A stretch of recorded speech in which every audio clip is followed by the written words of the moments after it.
Let's go out in the Western Pizza guest hotline and bring in James Gallo, voice of the Moose Jaw Warriors. Western Hockey League season kicks off tonight, and it's a Western Hockey League that is kind of a bit of an unknown, and we'll get to that in just a sec. James, how are you? How was summer? Summer was long, Maz. It was very long. Lots of time spent at the Ball Diamond, but that's about it. Glad to be back in the rink. How many years now for you calling Western Hockey League play-by-play? This is my 26th year on the broadcast, and it'll be my 20th year as the lead announcer. Wow.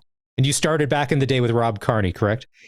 Yeah, my first year was Carnes' last year. So in that first year, I probably experienced more than anybody could ever imagine that they experienced, because that was the good old days, right? And then I had the pleasure to work with two other guys, and then 20 years later, it's been me. This is year 20 as the lead guy and 26 on the broadcast.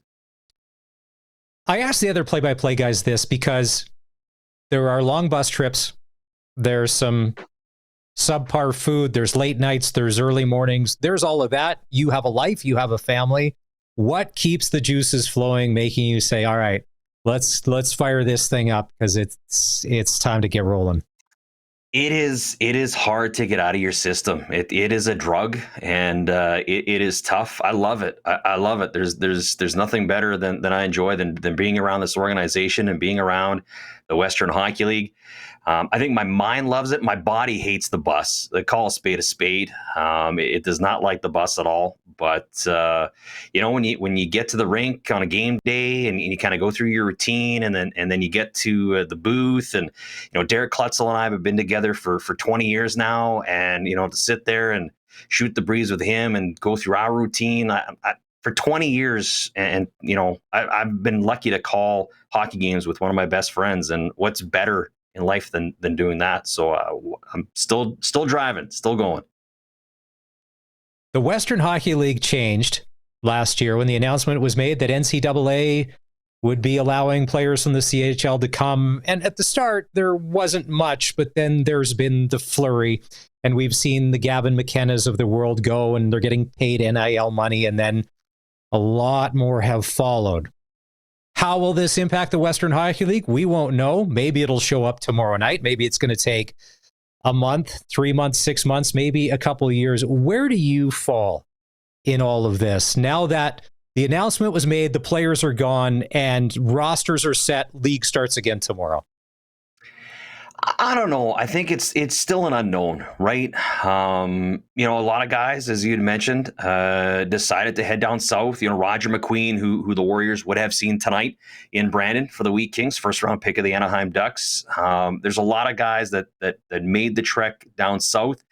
I think the thing right now is that just like in the Western Hockey League, those players that decided to go that route, each individual player is going to have a different experience. And until they get into their experiences, then word will spread whether it's a good experience or whether it's a bad experience, whether, it's something they would recommend or something they would say, maybe stay here. There's so many intangibles. I mean, I think we're back to where we were, in my opinion, where players just have to decide, what route they feel is best for them. And I just don't think it has settled yet. I think we need to go through maybe a year or two, and then maybe we'll find our new normal. What that new normal is, I'm not too sure, but I do think we will see some players back because they can come back at any point this season. I think that is a possibility. If that happens, that we'll ask them on their decision if they did that. Tyson Nash said in an interview last week with the Spit and Chickless guys, he said he thinks that this will make these CHL teams across Canada have to step up their game in a lot of ways, in not only player treatment facilities and everything that goes along with that these high-profile, rich American colleges have. And he used the example, the same monthly allowance or per diem he got 30 years ago as a Kamloops Blazer, his son was getting the same amount in Lethbridge 30 years later. And he said that has to change. Are you on board with that if it means that there has to be positive changes that make it more pro-player so it's better for them? I don't, with my role, I don't think I can talk to specific ideas that could change. I do think I have personal ideas that I think could change for the better. Again, those are decisions that need to be made. I think teams have stepped up. I can't speak for other teams. I can speak for the Moose Jaw Warriors and my time with it. The guys get treated really well. This is a great facility that we play in. The locker room facility is amazing. Even the visitor room, I can say, minus Calgary and Edmonton, show me a better visitors room than what we have here at Temple Garden Center.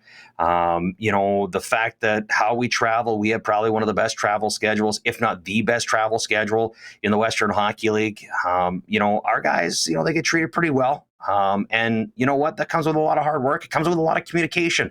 Our players have always had an open door policy to come in and talk to their head coach and talk to their general manager, to whether it's just to say, how's your day going? Or to talk about, life in general. And I think having those open doors of communication is a big thing for the player. It's a big thing for the parent.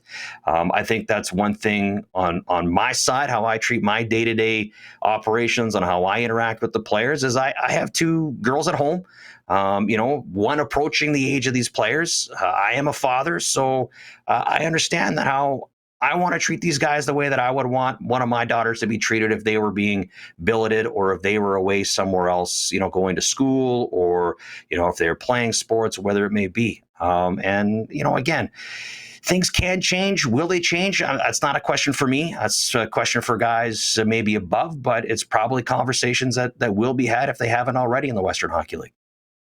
James Gallo, voice of the Moose Jaw Warriors, joins us on the Western Pizza Guest Hotline. Tonight, they'll kick off their regular season in Brandon.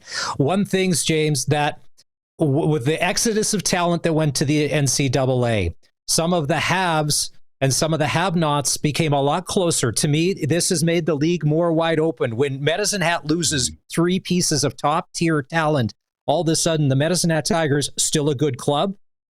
But listen, everybody else can feel, and maybe the Warriors feel that way, that, listen, the competition level is that much closer. The gaps aren't going to be as large. I think this could be anybody's ball game this year in all of the divisions. I agree with you. I can speak to maybe, our division and our conference a little bit closer. I think our division is pretty wide open. I would probably still rank Brandon as maybe the preseason favorite for the East Division. A lot of talent up front, some pretty good talent on the back end as well. A brand new goaltender in Jaden Krause, so we'll see him for the first time tonight, possibly in a Brandon Wheat King uniform. There's some other teams in our division that I think want to take those steps. There's some teams that have to, change a little bit because they've had some departures. I think our division is wide open. I think all it takes is a good run to really get a feel to what the division is like and what your team is like. I think when you look at the conference, I think Edmonton would be your preseason favorite. They've got a lot of good pieces from last year's team. There have been some reports that they would get Miroslav Halenka back from the Toronto Maple Leafs. If that happens, boy, they would have a three-headed monster with their imports with Adam Mieko and Max Kieran. So I think it is wide open. I would agree with your assessment 100%. It makes the start of the season that much more important. In the past, you would say, we're on a 5-year plan. When the Warriors won, it was a 4-year cycle. It was a 4-year plan, which they executed and won.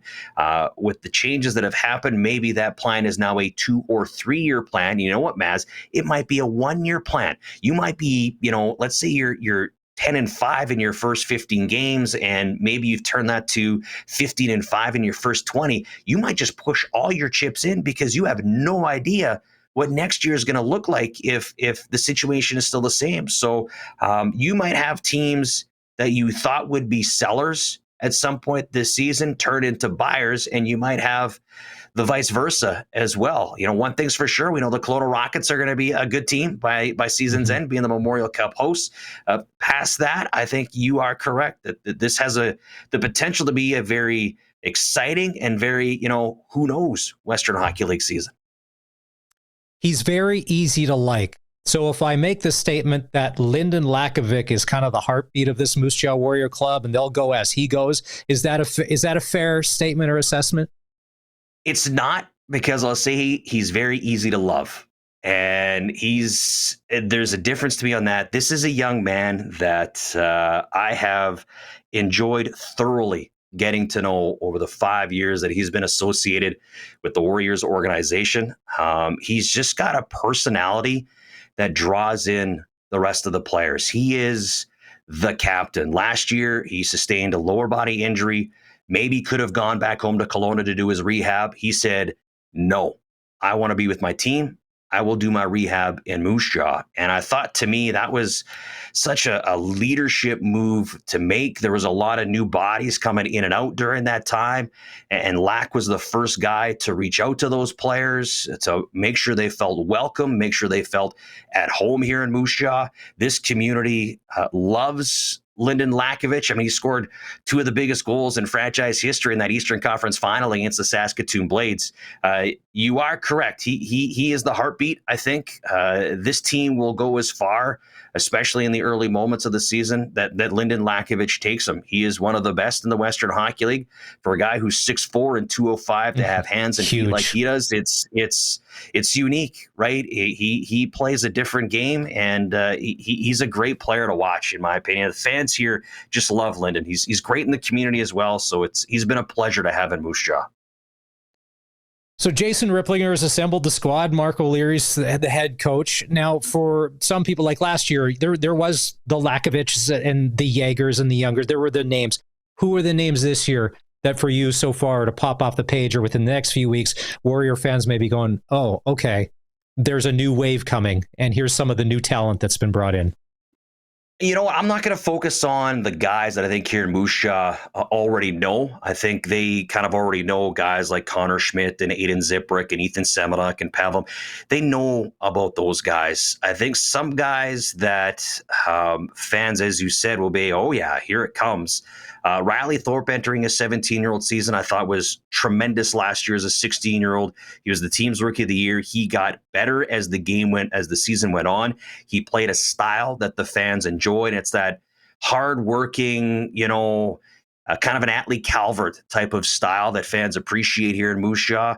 Matthew Lajoie, who was acquired from the Victoria Royals, this young man is got speed. He's got skill. I think the more familiar he gets in the Western Hockey League, the more dangerous he's going to become. On the back end, Cohen Williams is a guy that he can play that steady stay-at-home game. He's not going to flash and dash you, but I think as he gets older, the better he's going to become. And to me, another guy to watch is Colt Carter. And at 16 years old, on the back end, this young man has a ton of potential. I don't want to overhype him. I just want to keep him grounded. But this young man had an amazing training camp. He had a great preseason. He plays defense, but he'll frustrate people defensively because he's up the ice a lot, right? He's one of those offensive defensemen, one of those new age defensemen that trusts his speed to get back into the play. But when he's making plays in the offensive zone, Maz, watch out. This young man has got a ton of potential to be very elite in the Western Hockey League. He's only 16.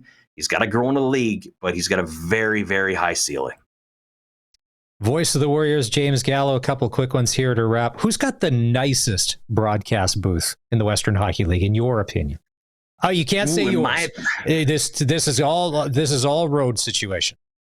All road, hey. In the whole league or just the conference? Let's go league. League? Ours has best sight lines, so we're out of the equation. I'd say my favorite is probably Prince Albert. I love being on top of the penalty box. I've just about got hit with pucks like 3 times in 26 years, but it's awesome. I love PA's booth. Everett's is pretty good. I like Everett. You're kind of in the mix there a little bit. Just trying to think off the top of my head. Calgary's kind of neat. I like Calgary's. It's got a little bit of heritage behind it. So those would be some of my favorite ones, I'd have to say. Those ones sticking out. Those are some pretty good barns, I think, too. If the only thing you're getting hit with in Prince Albert these days is a puck, I think you're coming away lucky. And then our last one here before we wrap, because I did 6 games of Western Hockey League play-by-play. And I didn't experience many road meals, but there were a few good ones. What is your favorite meal on the road or stop, restaurant, whether it be that you look forward to be like, ooh, I cannot wait? For me, for whatever it was, that Earls in Lethbridge after the game, ooh, that hit the spot. Although we got blown out and Todd McClellan, we had to sit in the dark on the way home. There's no movies because he was mad at everybody because it was a 6-0 shutout. But whatever. He just went on to coach like a million NHL games. But what did I know? You know, I'll tell you, I enjoy when we head, not a post-game meal, but I enjoy when we head out south because, right, when you want certain meals, certain places of the country and of the world do it right. And not to say that that this stuff is poor in our province, but to have sushi out on the West Coast is pretty good, right? Victoria's got amazing sushi. Everett's got amazing sushi. I know with my body structure, you wouldn't think I eat a lot of sushi, but that is the case. I do love it. Post-game meals, we eat a lot at the rink. You know what? Louis D, my boy in Swift Current, he really, he's got a post-game meal of pizza and ribs. That's probably more the meal you would accept for a guy with my body structure, and it's fantastic. It's glorious at times. It's, you know, like the ribs are amazing, and you just pile it down. James Gallo, Tourism Moose Jaw, if you're listening, we have a moose. We're the band city. We're not great at sushi, and we're okay with that. Have a great call tonight, James. There's some good sushi in Moose Jaw, but I'm just saying, you know, right? If you want beef, you got to go to Saskatchewan, Alberta. But I know.